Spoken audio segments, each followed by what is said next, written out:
Hello, dear friends. We are ready to begin with our webinar, our meeting, which will Hello, be dear dedicated. friends. A second. My volume, which will be dedicated to making predictions with transits and being able to see the main focuses for 1 year. So a general overview of the year ahead, how we can do that by using transits. That's what I will show you. I will demonstrate you, and you will learn some important focuses that will help you also to differentiate or to see the hierarchy of the transits. So which are those transits that will be the most important for the whole year, that would bring, of course, the most significant changes and will affect you the most. So I think it's not really complicated. You just need to have those ideas and understandings, and it's really not a complicated or too advanced technique. I think most of you, or even all of you, are familiar with the method of the transits. If not, very quickly, the transits represent the actual current positioning of the planets right now. And we explore how those current positions of the planets are connecting to your natal planets and generally to your natal chart. And from there, we can see so many things. So I will demonstrate to you how you can do this better, and most importantly, how you can see those really significant transits. Before we dive deeper into this topic, also I would like to remind you that very soon we are starting our new astrology course. Astrology for Development and Progress. This is a brand new training. So if you are willing to learn astrology on a high, advanced, professional level, you are welcome to join us after the webinar. I will put the links in the description below. And probably towards the end of the webinar, I will also share with you more details and information about the training if you are interested. Okay, let me see how I can see your comments, because right now I don't see them.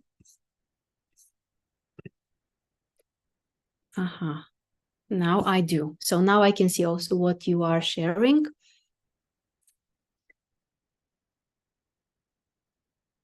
Someone has messaged me. Okay, I haven't seen it yet. I will see it later for sure. So you can share where you are joining us from. And also, if you have questions, especially related to transits, please feel free to ask them. This will be also very practical, so I will demonstrate to you how we are doing this type of work. A few reminders in general. So before you move to prediction with transits or any other method, don't forget that you always need to consider the natal chart.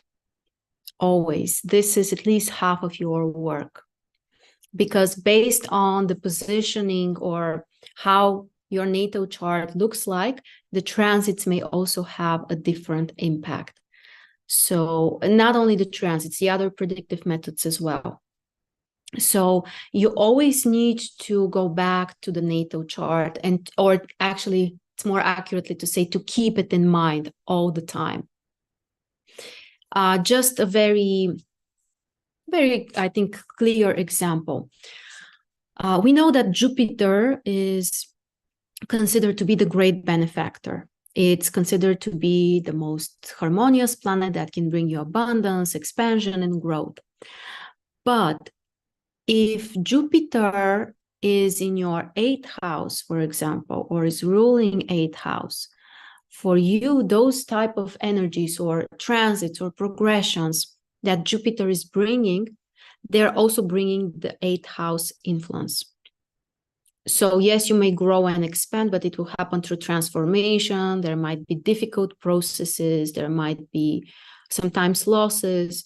So we always need to keep in mind the strength and the positioning of the planets in the natal chart. For example, if you notice that certain planet is very strong in your chart, any planet, it could be Saturn, it could be Neptune, Pluto, any of the planets, which are especially the slower ones. If you notice that this planet is like really accentuated, pay more attention to the transits of this planet, because the influence or the resonance will be stronger. And the opposite, if certain planet is not so accentuated in your chart, the impact may not be that intense. It doesn't mean you will not notice it, but it may not be so intense. But let's say if you have Pluto on your MC and it has an opposition with your sun and a trine with your moon and something, then of course the Pluto transits will play a huge role in your chart, in your case. For example, I have a stellium in Capricorn, and my sun is there as well. So the Saturn transits always play a huge role for me. And I would even say that the most important things for me has happened in my life during Saturn transits, not so much the Jupiter transits, even though Jupiter is also very strong, but Saturn has brought those really long-term stable things. So if you have a stellium in your chart, the ruler of the stellium will play a huge role. And any accentuated planet. So again, never forget to consider the natal chart, the strength of the planets there, and what is the energy they're bringing. Because if certain planet is associated to your 8th house, or 12th house, or some kind of challenging positions, the transits will be potentially more stressful, more important, more significant. So we never forget about this. After that, how do we proceed? One of the important things also is to keep your focus on what changes. For example, let's say that you want to make a prediction for 2024 or for 1 year ahead, doesn't matter when exactly. Pay attention to everything that changes. What does this mean? There might be new transits which are starting. Let's say during the previous year, you didn't have Saturn trining your Venus, but during this year, you will have this transit. So obviously that's important, but also pay attention to aspects that are over.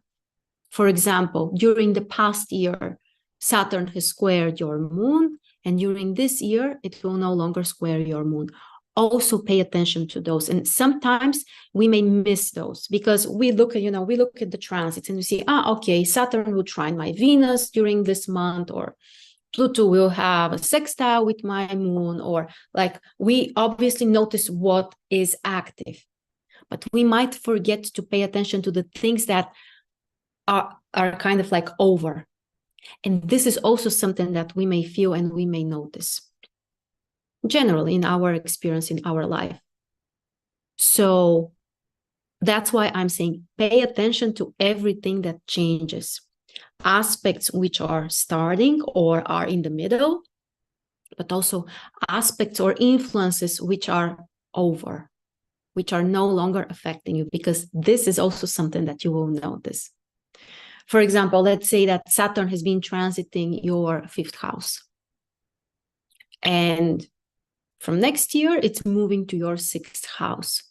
So of course you will interpret, what does it mean, Saturn transiting your 6th house? Focus on work, you need to be organized, you need to be committed, you need to be more responsible or build up something and so on. But don't forget also to consider, what does it mean that Saturn is no longer affecting your 5th house? So probably you will feel more relaxed. You may be able to enjoy more things or to have more fun, or even when it comes to love, this possible stagnation that happens during Saturn in 5th house is probably over.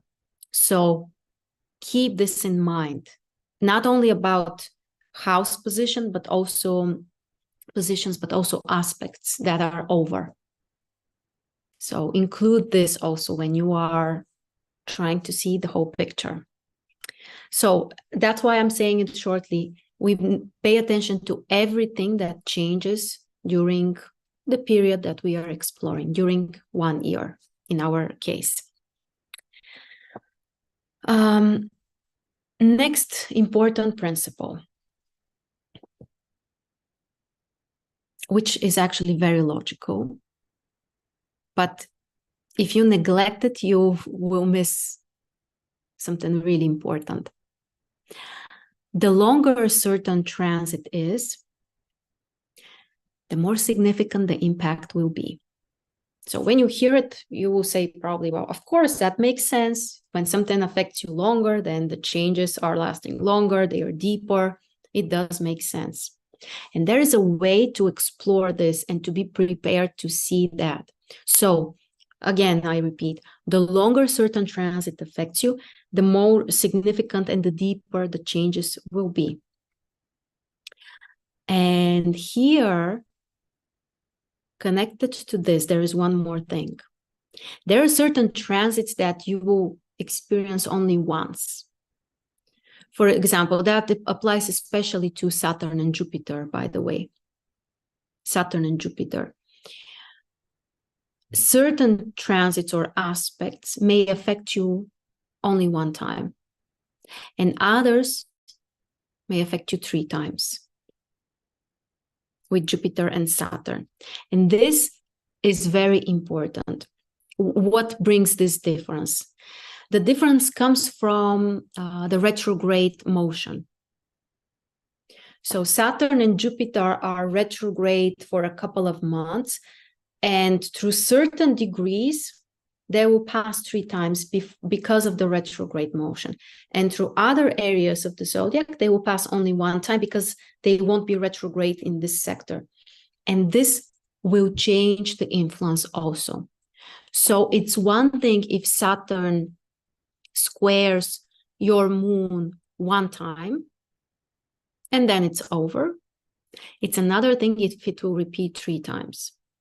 I remember, when was that? Saturn must have been at the end of Sagittarius, because I have my moon, Mars, Jupiter at the end of Pisces. And Saturn was squaring my moon, Mars, Jupiter, especially the moon and Mars, 3 times. And it was actually stationary there. So such influence will be much stronger and you will feel it more. That applies both to the positive and the negative influences. And the same thing with Jupiter. If Jupiter is trining your sun 3 times, it's much stronger than if it happens only 1 time. So we pay attention to those as well. How many times certain aspect will repeat, even if it's not during the same year, that's totally fine. It might happen this year and next year. Doesn't change anything. But if you see that certain transit repeats 3 times, you immediately need to put it as a high priority. And what is even more important than that, I already mentioned it with the example with my case, is if the planet is stationary and at the same time has an aspect with your natal planets or cusps of houses. Those are actually the strongest influences. And in a moment, I will show you how you can find those, how you can be prepared in advance. And you can do something to prepare you for the whole year. So any new chart you look at, you will be prepared and you will know right away what is important here and what you can expect. So again, we pay attention to what changes generally during the period we are exploring, what is new and what is already ending. We pay attention, we consider like the natal positions and importance of the planets, that also matters. Then we look how many times certain transit will repeat and how long it will last. For example, sometimes Jupiter is so fast that it may have an aspect with your natal planet for 10 days or 2 weeks, and it's over. Or, for example, in my case, my sun is on the 15th degree of Capricorn, and I'm one of those lucky people this year who are having Jupiter trining their planet or their sun for a really long time, because Jupiter is stationary around this degree, around the 15th degree in Taurus. So instead of 10 days or 2 weeks, this is for around 2 months. So again, I will show you in a moment how you can find those in advance and how you will be prepared for them. So this principle with how many times the aspect happens is especially important for Jupiter and Saturn because we have differences there. And with the outer planets, Uranus, Neptune, and Pluto, basically that's always the case. You can't have like a one-time Pluto transit because Pluto is very slow, retrograde, on and off. So it will always trigger your planet at least a few times. And the last thing to consider, especially if you are doing like a short-term and more detailed prediction, pay attention to the fast retrograde planets. First of all, Mars and Venus. We don't have them retrograde each year, but sometimes we do have them retrograde. So knowing that in advance is also important. Mars and Venus, when are they retrograde? And then checking also what it affects in the natal chart of the person. And of course, you can even do that for Mercury. Mercury is retrograde 3 to 4 times each year. So you can also explore that if you want to see the whole picture. And now I would like to demonstrate to you how, I would say, easy it is to prepare for those events and to know the importance. And one more thing also, it's nice to consider also eclipses, to check when are the eclipses during the year and on which degree. So then you can, honestly, you can just make like a simple table on your computer or in your notebook. And after you do a couple of those, especially if you're doing readings for other people, you will remember them, you will know them. And I will show you how we are doing this right now. It's, I think, not complicated at all. What we need are the ephemeris. So I'm sharing my screen with you guys.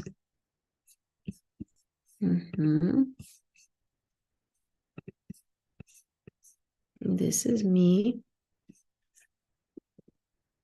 Ephemeris 2024. I want those ephemeris.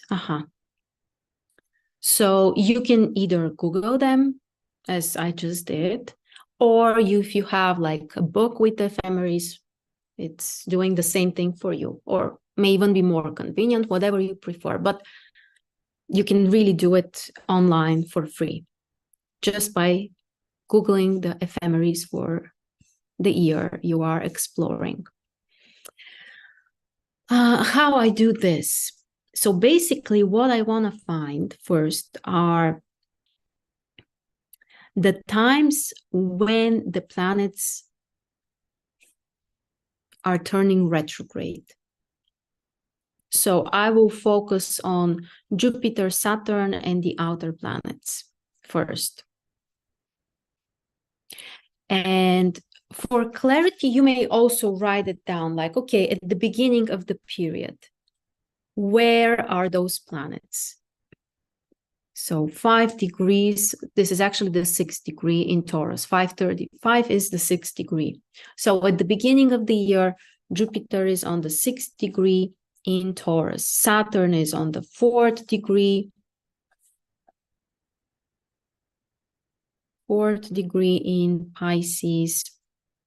Uranus is 20 degrees in Taurus. Neptune is 25 and 5, so the 26th and so on. So you see them, I won't repeat them. So we check their position. And then what we do, we check when are those planets turning retrograde or changing direction. For example, Uranus is retrograde at the beginning of the year. So basically we want to find when Uranus will be turning direct. And actually, this is the first planet. So what you're searching for is this either D or R. That's how they mark the shift. So if it's direct, it means the planet is turning direct. If it's retrograde, obviously. If it's R, it's retrograde. So on the 27th of January, Uranus is turning direct. So what we want here is to remember this degree, to have this degree, the exact degree where Uranus is turning direct. So if you want to be very punctual, you can write it 19 degrees, 5 minutes. And you may even write the date, actually. So 19 degrees and 5 minutes in Taurus. Why is this important? Because if you see that someone has planets around this degree, plus minus 1, 1.5, 2 degrees, and Uranus is making an aspect. For example, let's say someone has their sun on the 20th degree in Taurus. And if you see, okay, but Uranus is being stationary, changing direction at this degree, this is immediately an indication that the aspect is more important. So you need to know this. So 19 degrees, 5 minutes for Uranus. Okay, I'm checking again for the other planets, but no, none of them are changing. So we continue then to the next month, February.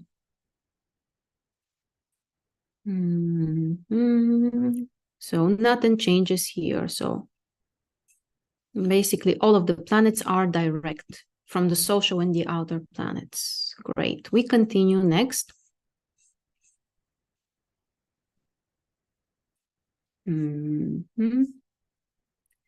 During March, also no changes.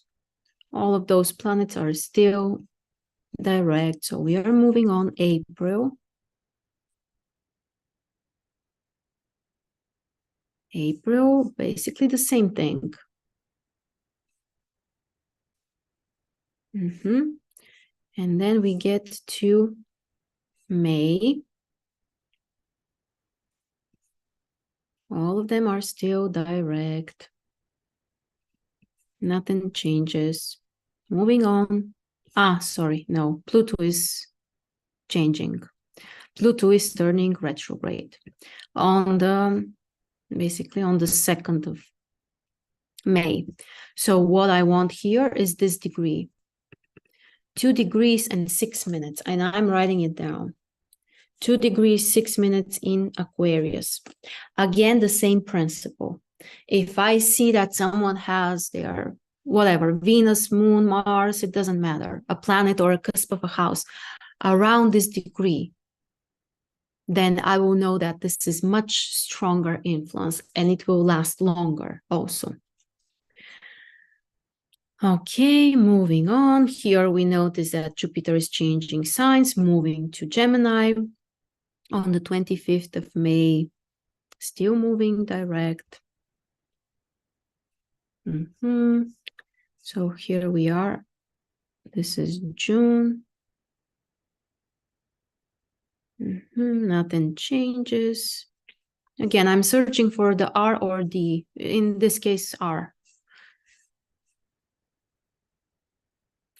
Here actually, on the last day, on the 29th. This is Saturn. So Saturn is turning retrograde. This is important. Saturn is turning retrograde on the 20th degree in Pisces. So 19 degrees, 26 minutes. So I'm writing this down. Saturn, 19 degrees and something, 26 minutes. So again, for me, this degree is very important. If I see that someone has a planet around the 19th, 18th, or even 17th degree, then Saturn's energy will be much stronger, much more significant, and it will last longer also. Okay, so we have Saturn retrograde. Pluto is still retrograde. Pluto will be retrograde for a long time. And in July, also Neptune turns retrograde at the very end of Pisces. How interesting. 29 degrees, 56 minutes in Pisces. So this is the 30th degree. 30th degree in Pisces. Same principle. Again, if you see someone's planet here, then it will be much more important. Can we continue?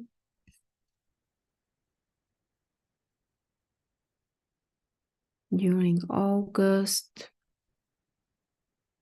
nothing changes.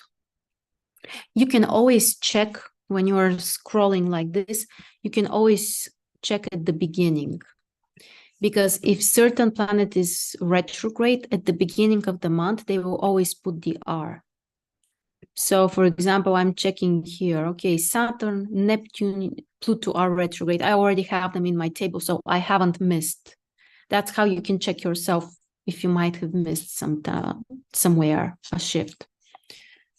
So no changes here. No changes during September. And then during October, we have a few. First of all, Jupiter. Jupiter will turn retrograde at 21 degrees and 20 minutes in Gemini. Jupiter 21:20 in Gemini. So I already know the sector or the area through which Jupiter will pass. I know that it will get to the 21st, 22nd degree in Gemini, and then it's going back retrograde. So this degree is also very significant. Plus minus again 1-2 degrees. And Pluto is turning direct on the 30th degree in Capricorn. So we can also write it down, 30th degree. So basically, Pluto will be retrograde between 2 degrees and 6 minutes and the 30th degree. So through a very small sector, a little bit more than 2 degrees for the whole year. And again, pay attention to the exact positions where the planets are shifting.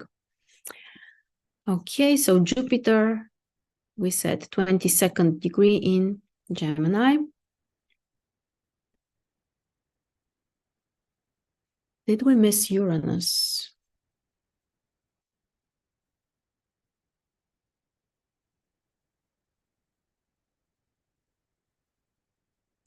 I'm not sure. Did we talk about Uranus? But if we have, maybe we missed it. So Uranus is also turning retrograde on the 2nd of September. So Uranus is at 27 degrees and 15 minutes. Turning retrograde. Then we got to October. We said we have Jupiter here and Pluto. Then during November, so many planets are retrograde except for Pluto, all of the other slow ones. But Saturn is turning direct. Saturn is turning direct on the 13th degree in Pisces. So what I already know is that for Saturn, the most important degrees during the year are the 13th degree and the 20th degree in Pisces, because those are the two stationary points. So from one side, if anyone has their planets around those degrees, they will feel the influence much more. But also it means that in between those degrees, so between the 12th or 13th degree and the 20th degree in Pisces, Saturn will pass 3 times. So anyone who has planets between those degrees will have 3 transits instead of 1.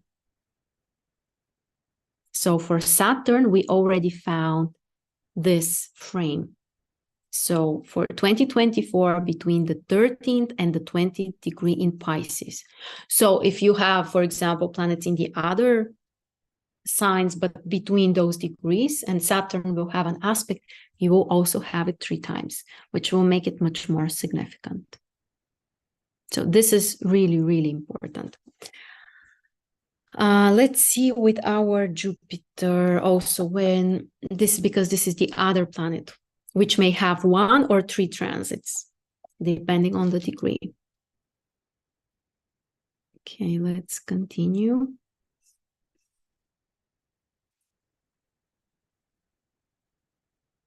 Neptune is turning direct. 28 degrees in Pisces on the 7th of December. On the 7th of December. And Jupiter actually keeps being retrograde until the end of the year.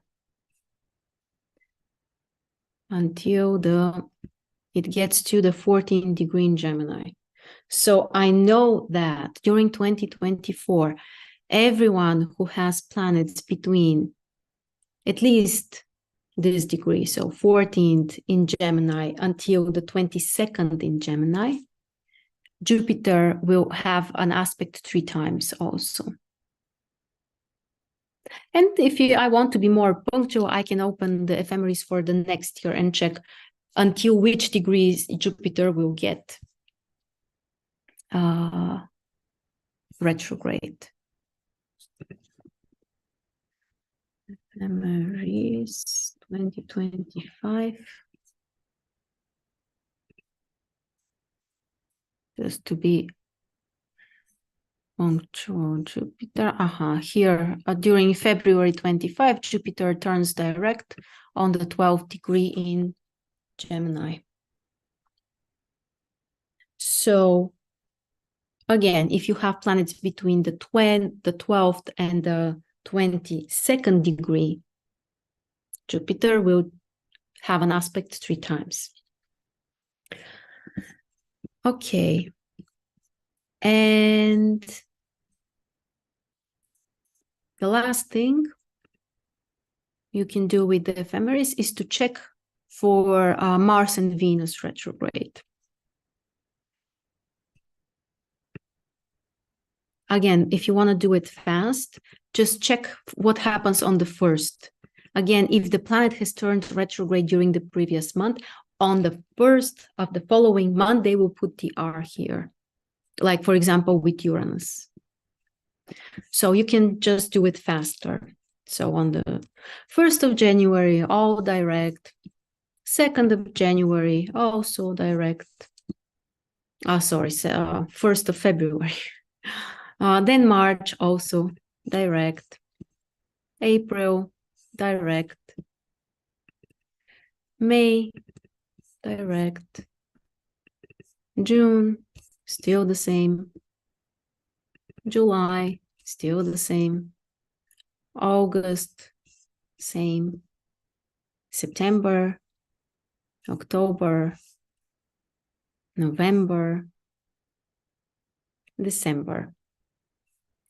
So during December, Mars is turning retrograde. So here we look at all of the days, and we see that Mars will be retrograde from the 6th of December.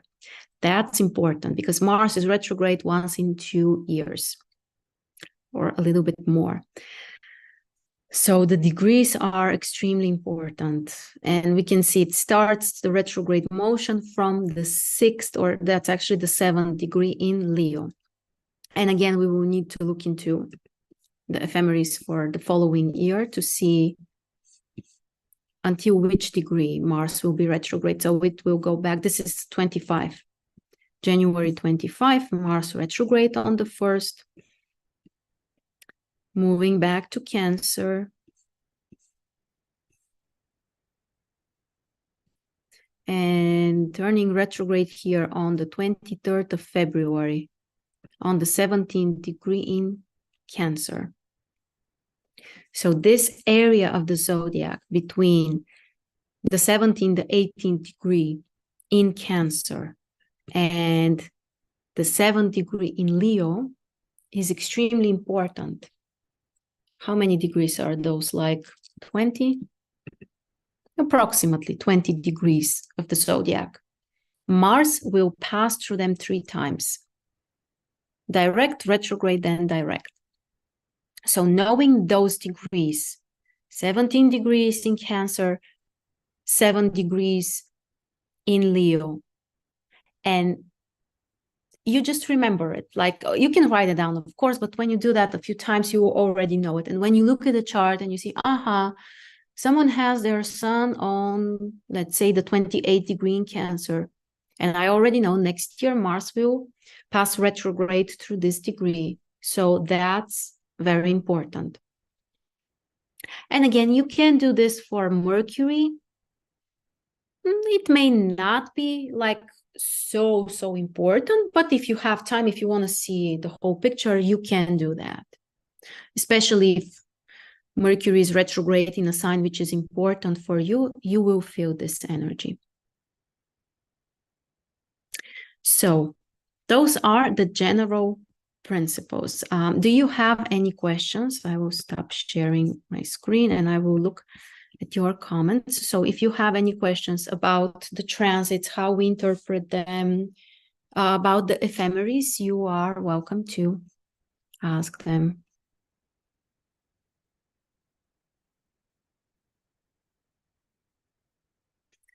Someone is sharing about their Venus and Jupiter in 8th house.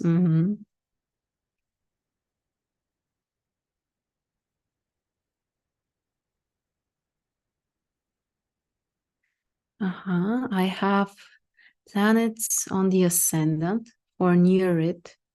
It will be very prominent. For instance, I have Saturn conjunct ascendant in my 1st house, in Sagittarius Capricorn in my 2nd house. Yes. I'm a Capricorn rising. Pluto is leaving my sign.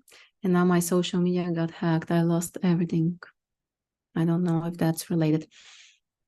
There must be something else. Pluto leaving can't trigger this. There must be something else. And thank you for this comment, because it reminds me also with the outer planets, when they are transiting certain house, you can feel it as a background energy for a really long time. Usually it's for, well, with Uranus, it could be 7-10 years. With the other, Neptune and Pluto, longer. You feel it more as a background energy. In order to feel like the real influence of the planets, they need to have a connection with your natal planets. So, for example, let's say Uranus is transiting your 7th house. Yes, as a background energy, this may mean like something is supposed to change in your relationships. You need some kind of new rules or principles, or maybe you need more freedom, or it can be in the background, but it's not something that will shake you to your core. unless Uranus is having an aspect with a natal planet. And it may shake you when the planet is moving to the house. So you may feel it when Uranus is actually crossing the cusp of your 7th house or any other planet in any other house. That's when you feel it. And also at the times when, let's say, Uranus transiting in your 7th house is squaring your sun, then you will feel it. Then you will really need some liberation or freedom, or something may need to end or whatever, depending on the overall positions. So with the outer planets, pay attention to the times when they are actually crossing a cusp of a house. Why is that? Because the cusp of a house is like a door to certain life area. The energy, it's like how the energy is being processed. So when certain planet triggers the cusp of your house, you really feel this influence. And then if there are connections with your natal planets. And another general principle is that transits from the outer planets are more important than the other ones. So Pluto, Neptune, and Uranus are bringing life-changing transits. That's also like, you should always keep those in mind. They are very long, the transits from the outer planets, between 2 and 3 years. With the sun, usually it's around 3 years. And those changes are really, really deep.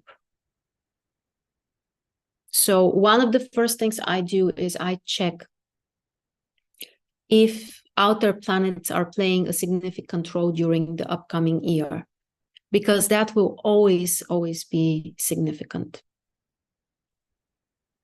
Then with Jupiter and Saturn, I'm noticing that they're transiting certain houses, we feel them more. For example, if Saturn is transiting your 7th house, you feel more this energy, even at the times when there are no exact aspects with your natal planets. If there are exact aspects, of course, the energy is higher, it's more important. But even if Saturn is just transiting 7th house, it still affects you. So that's why, for me, it's always essential to notice where are Saturn and Jupiter during the year, and if they are changing houses in your own chart. This is always significant. And from lots of experience, I also want to give you one advice. Don't idealize Jupiter, and don't look at Saturn as an evil planet, because sometimes that's too simplistic. It really depends on how we process the energy. So just as a general idea. I'm still reading your comments.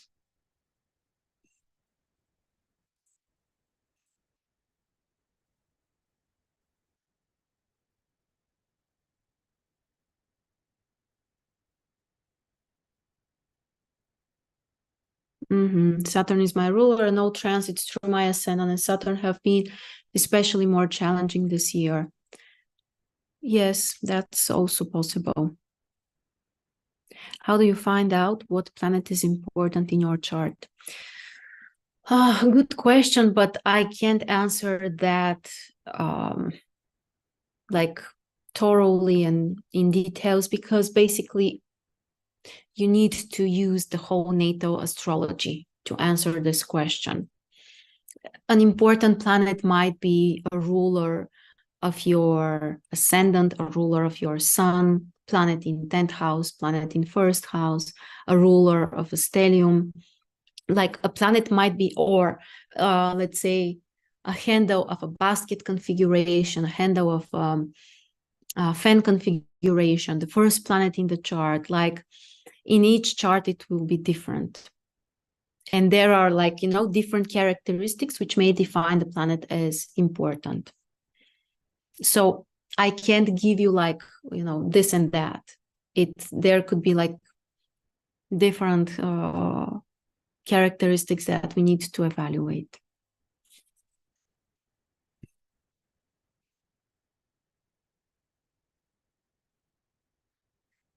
This is interesting. When a planet such as Saturn goes retrograde during progression, if it's conjunct with another planet that is direct, does it cause a direct planet also to feel like retrograde, such as Jupiter and Saturn conjunct? I wouldn't say that it will make Jupiter or another planet feel like retrograde, but the influence will be stronger, and something is like, you know, withholding the energy, or something is very like crystallizing this energy. How it will crystallize, we need to see. We need to see the natal status of those planets, which are also very important. Which of them is stronger? In other words, in what sign is this conjunction? Is Saturn dominant? For example, Saturn in Capricorn, Saturn in Aquarius. Or let's say if this conjunction is in another sign, or let's say in Libra, Saturn is much stronger. So you need to evaluate like which planet is stronger from them. And generally something can either get really crystallized and stabilized, also restricted. But overall, planet changing directions in progressions is extremely important.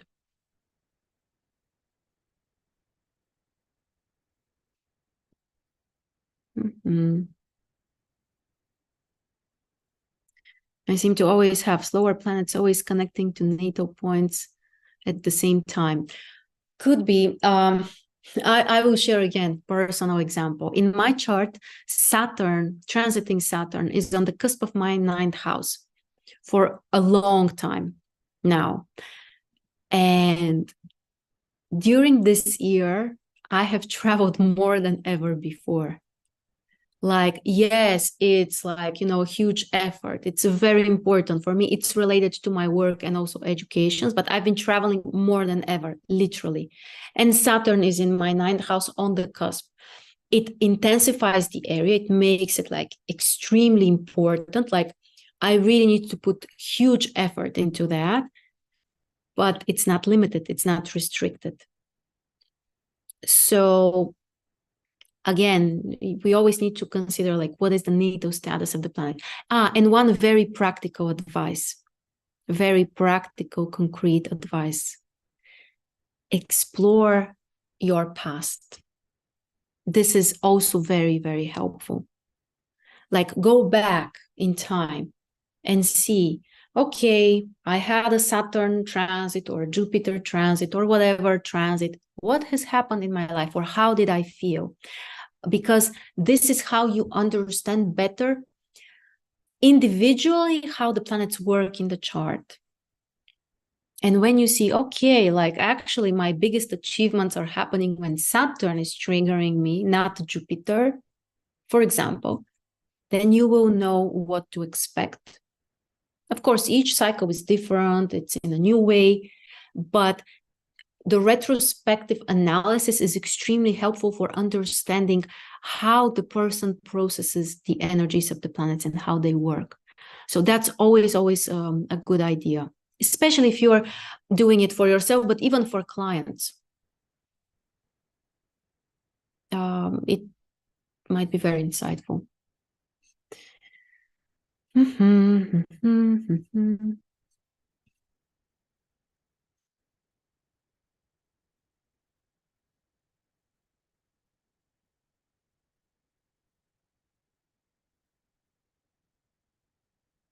I don't understand transits yet. You haven't practiced. It's not complicated at all.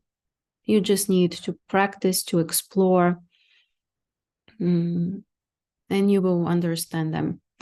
The other thing is, if you want to learn also to use yourself as a case. And you may even pay attention to the slower transits. If you notice, I didn't mention much about, or we didn't talk about the slower transits. For example, the transits from the Sun, Venus, Mercury, or even Mars. They work, they affect you, but on their own, those are not life-changing transits. But they can become very interesting when they are like a trigger that activates slower planets. For example, let's say, let me just think of an example. Let me check so I can be more specific about the chart, the aspects right now. What do we have?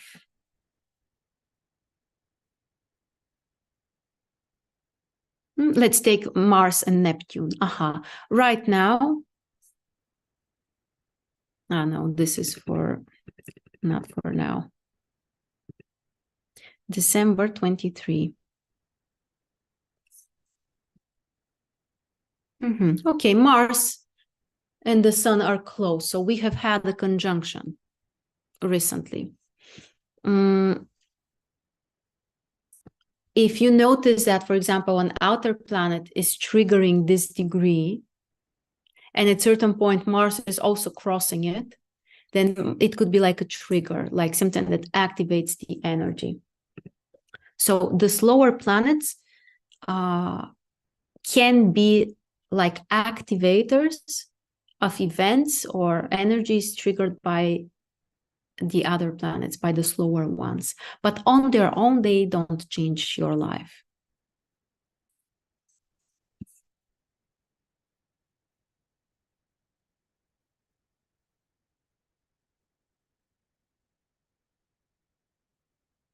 Transits in progressions with natal. Can you describe the difference? Does one relate more to psychological and the other to physical manifestation?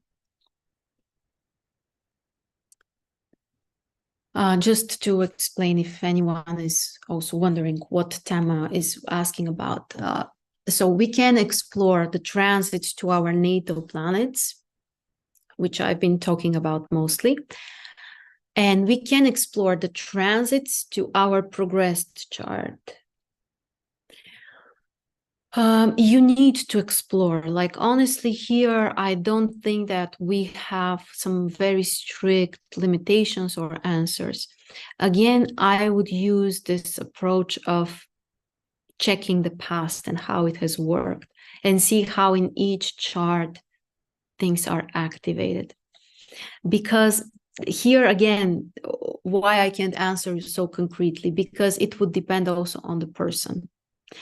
For example, people respond differently to energies depending on also how self-reflective they are. So, for example, some people who have a deeper inner world, like they feel deeper things, they, have this deep inner experiences. In their case, sometimes or very often, transits or progressions may manifest more on an inner level. And it's not, necessarily that everything will hit you from the outside as an event or challenge or whatever. And in other cases, there are people who tend to live more in the outside world. They are close to their inner world. They don't feel that much. In their cases, usually the energies manifest more on the outside level, like external events or circumstances or something like that. So here I will just explore again in retrospection and analyze, like, how did it work for each person?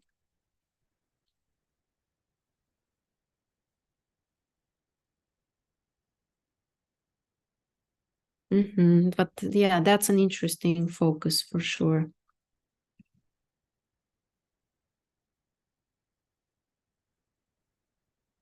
Generally, the progressions, they They are actually very important for our development. And that's my personal favorite method for prediction. Like, I love the progressions, secondary progressions. That's something that you can use in so many ways, and you can go so deep and understand so many things. So progressions, they are extremely important for our evolution, for our development. So from this perspective, transits to progressions, you can explore it from this angle. It's interesting, yeah.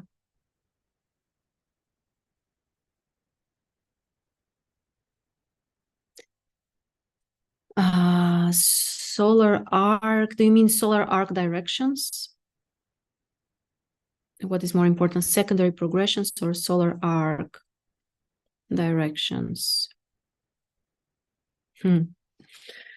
Also interesting question. I can't say which is more important because they are different. Solar arc directions are like allowing something to potentially happen. That's more advanced technique. The only challenge is that you need to have a very accurate time of birth. Otherwise, the timing might be very off. But if the chart is rectified, then you should absolutely use solar arc directions.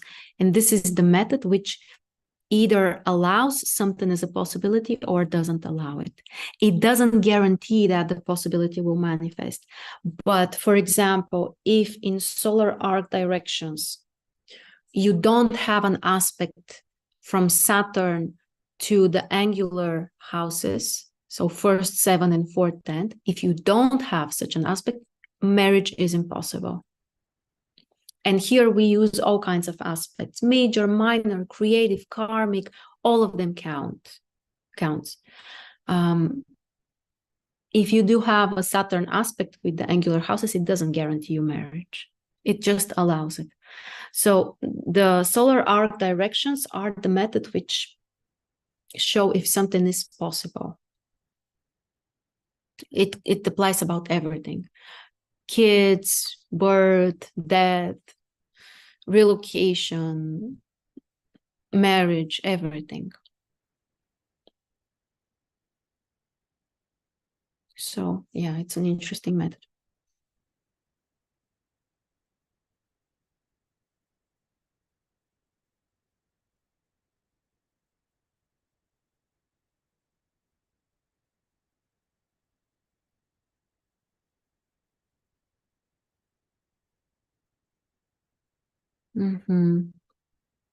Solar arc Uranus conjunct MC, transit Uranus conjunct IC.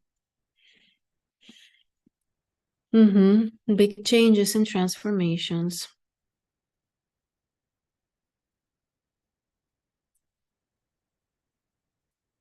Let me see, what is this question? What about if Saturn is conjunct with the seventh house Lord? Then what? You mean in the transits or?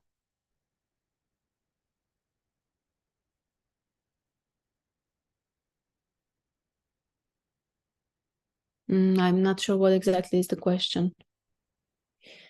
If you want to clarify.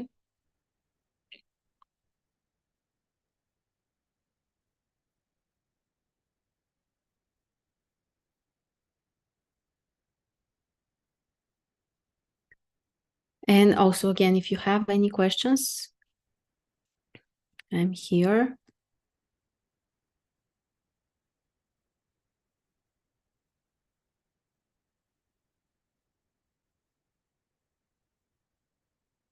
The solar arc directions. If Saturn is conjunct with the ruler of seventh house in solar arcs, if you mean if there could be marriage, it's not enough. So it needs to be with the houses, with the cusps of the houses. the cusps of the houses are those like related to concrete life areas, and marriage is a very concrete formal event.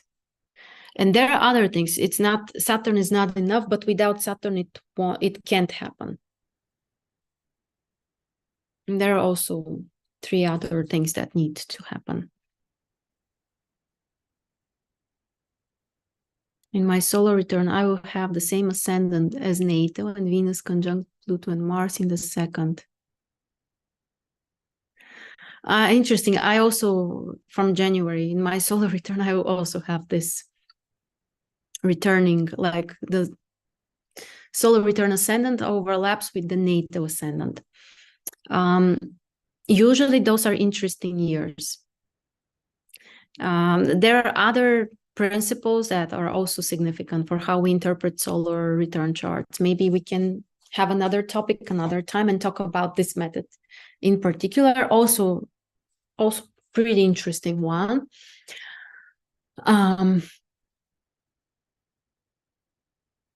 Okay, I will say something interesting about the solar returns. The solar returns you can explore also because there are cycles there as well. And you may notice that for a while, every 4 years, the ascendants are repeating. And then at a certain point, they change. Just check your solar returns, let's say, for the past 20 years, and you will see that there are patterns there. During certain periods, you may see that 4 ascendants are repeating. Then at a certain point, they change. But this is also important when those periods move, when they change.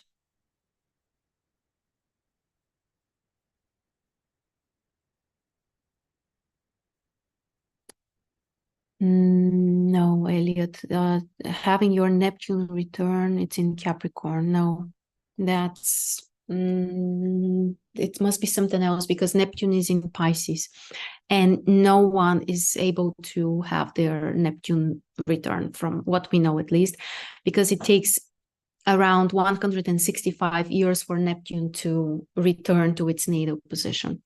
So probably it's something else. How to calculate the rising without the time? You can't calculate it without the time, but you can use a solar chart if you don't know the time of birth, which would mean using the time of the sunrise. That's the best you can do if you don't know the time of birth. Just check at what time the sun was rising on the day you were born, or with the horoscope, just play with the time until you get the sun into exact conjunction with the ascendant, because that's actually the sunrise. On sunrise, the sun is on the ascendant. It never left. If you mean, Elliot, if you mean in progressions, Neptune can be on the same position. Yes, in progressions, the outer planets are very, very close to their natal positions. Yes. Yes, I told you, 165 years.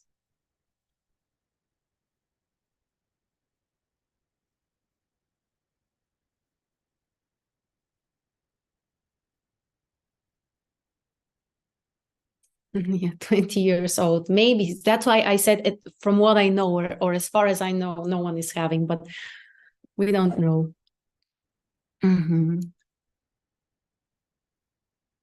Yeah, I can't comment on, I haven't used those Greek solar returns, so I can't comment on that.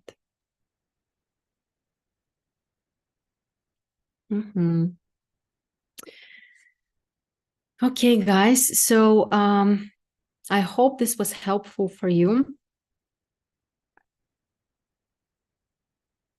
We can do another session with practice if you are interested, and if you like the topic, then we can do another time a demonstration. Harmonic charts, not really. I have used them in the past. What I work the most with are secondary progressions, because that's my personal interest. Like, I want to see the flow. I want to see like where things are coming from, what is currently the process, and where is it leading to.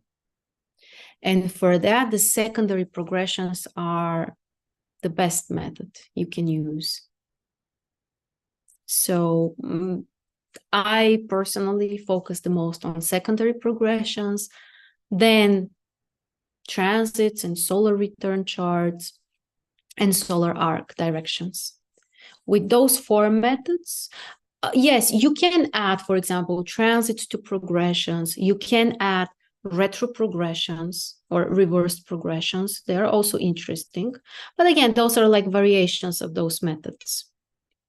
With those four methods, you can see basically everything you need. If you can't see it there, then you need to analyze, you need to see. Like, but those methods, they are so deep, especially progressions. They are so deep that you can always find more and more.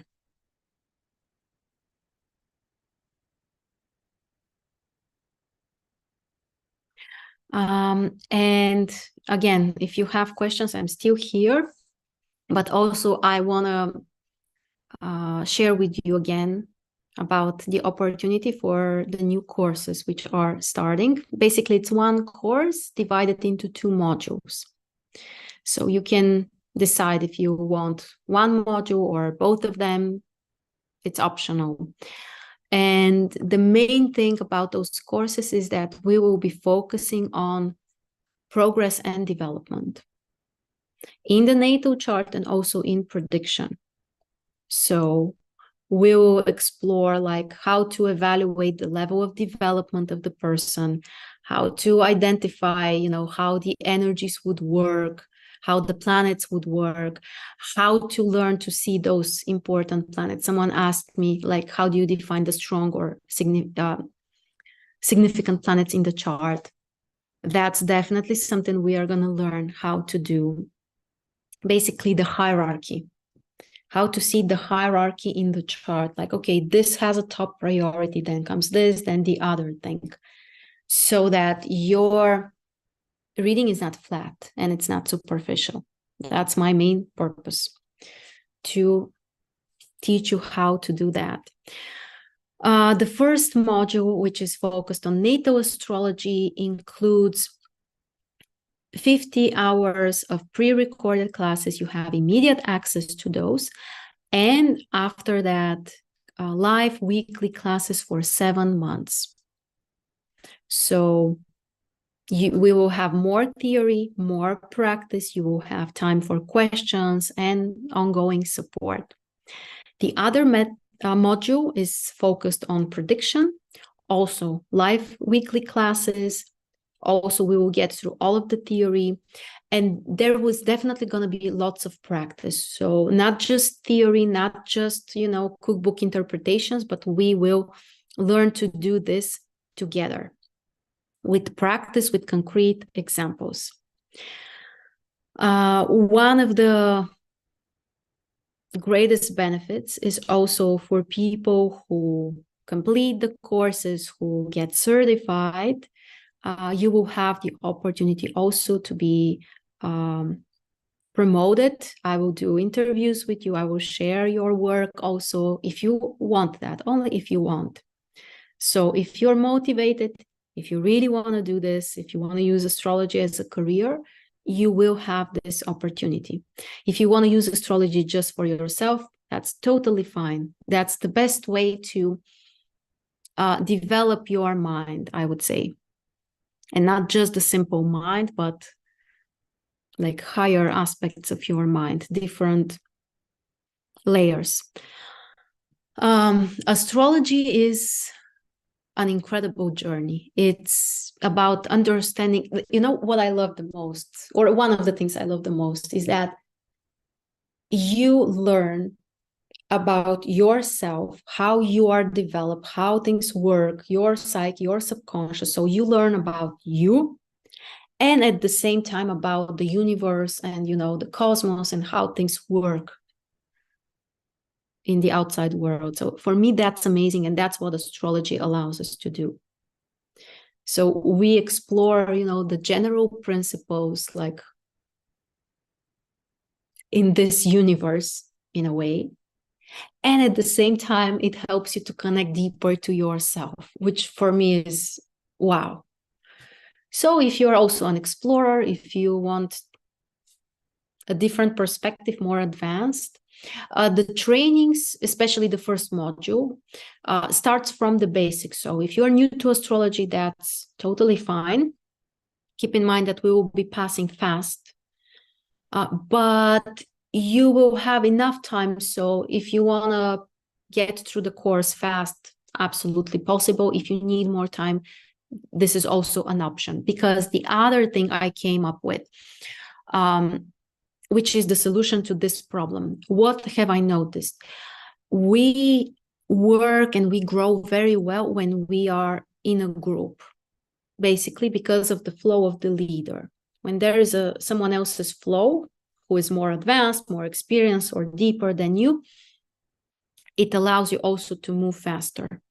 So while you're in the group environment or you are studying with the flow of your teacher or leader, usually things are fine.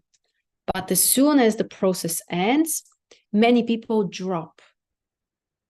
Life happens, you get distracted, or you don't have motivation, or it suddenly becomes much more difficult for you. Yes, it becomes because you no longer have the flow of the leader. So I think that that's one of the main reasons why people struggle, because they are hanging on their own somehow. So what I came up with is to offer or to organize those ongoing membership. It's an ongoing membership community, and it will be very affordable, probably something like $100 for the whole year. And you can sign up for those and you can keep joining us, so that you always have this deeper flow, you always have the community, you always have a place to ask your questions. So after that, actually, to be more exact, this project will start from January.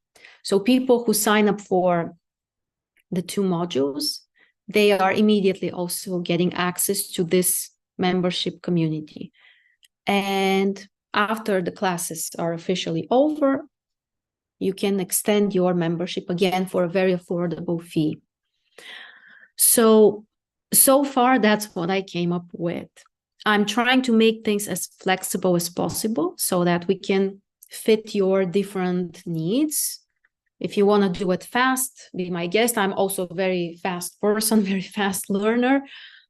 So I want to make it convenient for you if you want to, get into the stuff quicker. If something happens, you are busy, life happens, you need some time, I also want to make it as comfortable as possible for you to know that even if you are a bit off for a while, you always have somewhere to come back to, and you can continue your path. Plus, again, when you have this on the background as a support, you don't drop, usually, unless you want to, of course. So, yeah, we will learn astrology for development and progress. If that resonates, if you are excited, if you are interested, you are welcome to join us. You can contact me if you have any questions or need more information. And later I will put also the link under this video.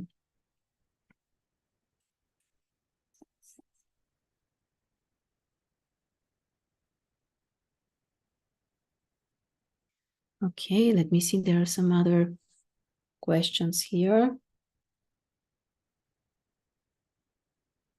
Why are solar returns useful? Does a solar return come back on your birthday? Your solar return can be on your birthday or the day before or after. one of those options, because your solar return is at the time when the transiting sun returns to the exact position as the sun in your natal chart. And sometimes it may overlap, like it could be on your birthday or the day before or after. And we use them as a chart for the year. That's how we use them. I can't say that this is the most important method, but it's definitely useful. And again, there are certain principles like how to find out. Again, that's me and my own preference and interest, because I like to see the flow. I like to see the development. So even when I'm looking at solar return charts, I like to see the dynamic. So how are things going in years? And I think that that's how you go much deeper. So yeah, you can explore those. There are many things, even about the solar returns, there are many things. About Chiron, where is it? I lost my comments. What was the question about?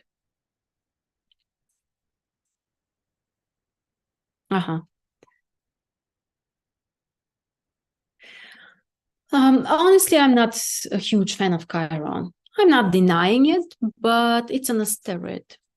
So it doesn't have the same rank as the other planets. It's not a planet, actually. So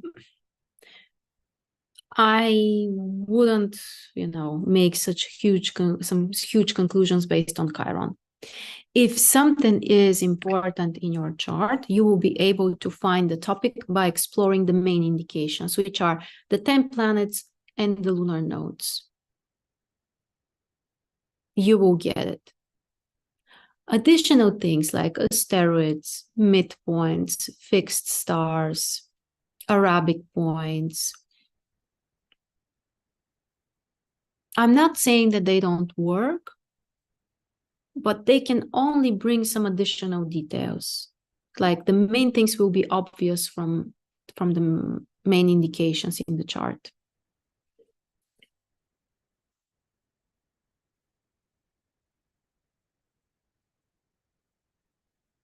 What attracted you to astrology? How did you start out?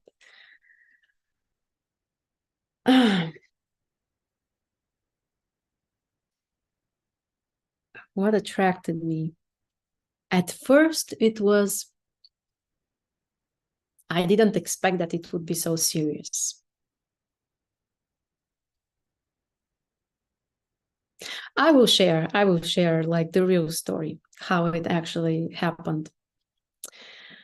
At certain point, like I had different educations. At that point, I think I already had 3 high educations. And at certain point, I realized that I want to study medicine. And I was already an adult, grown up, so I'm supposed to work at the same time. So, and you know that to study medicine in every country, I think that's the same. It's a lot of work and a lot of time, and you can't just do it in between. So you need a more flexible job. So I was like, okay, what can I do? Maybe I can be a consultant. Why not astrology?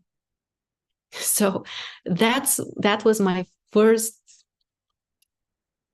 reason. I decided, okay, if I study astrology, I become an astrologer. I can work evening, morning, and in between, I can go to medicine lectures. And that's how I signed up. And I fell in love with astrology so deeply and so fast. And I'm actually even becoming emotional when I remember about this. And I achieved what I wanted. I wanted to be able to help and heal people. And I managed to get to this on a much deeper level. I'm not undermining like traditional or alternative medicine or like healers and doctors, but basically what I'm doing now is I'm working with the soul of the person, because I also studied other things after astrology. I studied also psychology, and the last thing, I specialized in one method, which is like the deepest transformation on every level, subconscious, conscious, like it literally helps for everything.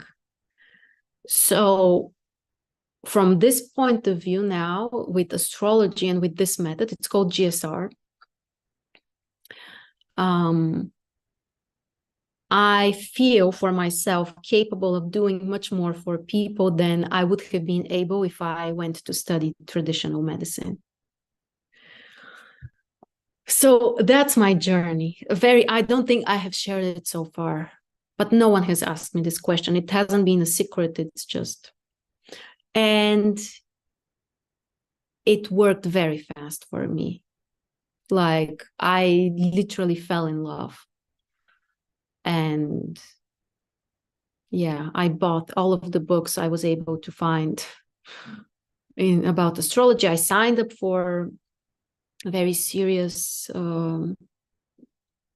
school and an amazing teacher. This is my teacher. This is from this year. We had an amazing seminar together for 10 days, magical time. So anyway, yes, that's my story with astrology, and not only. So this is your access to yourself, first of all, and generally to the human soul. And again, not only the individual, but also more globally, like, you know, the principles in our world, our universe. So it's a gift. If you are here right now, if you have this interest or passion, you are blessed. This is a blessing.